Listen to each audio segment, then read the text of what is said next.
Hi అండి, అందరికీ నమస్తే. నేను మీ నిఖిలాని. వెల్కమ్ బ్యాక్ టు శ్రీ చేతి రుచులు. ఈరోజు మన రెసిపీ వచ్చేసి సేమియా పాయసం. నేను చెప్పినట్టు చేసుకోండి, చాలా బాగా వస్తుంది.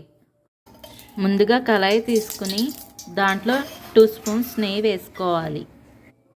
నెయ్యి కాగిన తర్వాత కాజు కిస్మిస్ కూడా వేసుకుని వేయించుకోవాలి. వీటిని మాడిపోకుండా లో ఫ్లేమ్లో వేయించుకోవాలి. ఇప్పుడు వేయించుకున్న కాజు కిస్మిస్ని ఒక బౌల్లోకి తీసుకుని పక్కన పెట్టుకోవాలండి.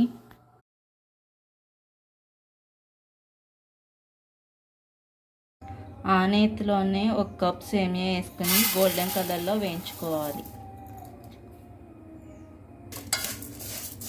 సేమియా వేసుకున్న తర్వాత ఈ విధంగా తిప్పుకోవాలి.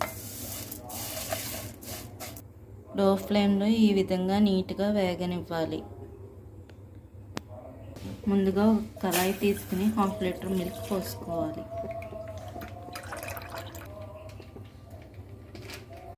పాలు కాగిన తర్వాత మనం ముందుగా నెయ్యిలో వేయించుకున్న సేమియాని ఇప్పుడు పాలల్లో వేసుకుని ఉడకనివ్వాలి. మనం వేసుకున్న సేమియాని గెడ్డలు కట్టకుండా తిప్పుకుంటూ ఉండాలి. లో ఫ్లేమ్లో పెట్టుకుని అడుగున అంటుకోకుండా తిప్పుకుంటూ ఉండాలి.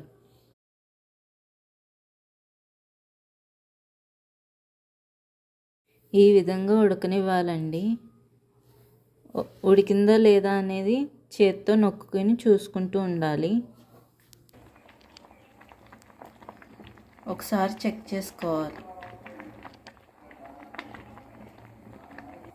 సేమియా ఉడికిపోయింది కదండి. ఇప్పుడు స్టవ్ ఆఫ్ చేసేసుకుని మనం ఏ కప్తో అయితే సేమియా తీసుకున్నామో అదే కప్తో 3/4 కప్ వరకు షుగర్ వేసుకోవాలండి.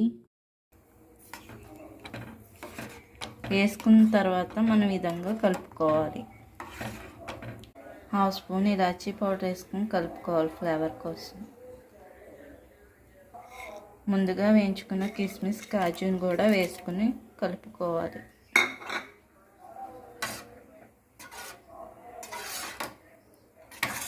చక్కటి సేమియా పాయసం రెడీ అండి. చక్కటి సేమియా పాయసం రెడీ అయిందండి. బర్త్డే ఫంక్షన్స్కి ఎవరన్నా ఇంటికి గెస్ట్స్ వచ్చినప్పుడు క్విక్గా చేసుకుని పెట్టుకోవచ్చండి. ఈ సేమియా పాయసం చాలా బాగుంటుందండి. మీరు కూడా చేసుకుని నాకు కామెంట్ రూపంలో తెలియజేయండి.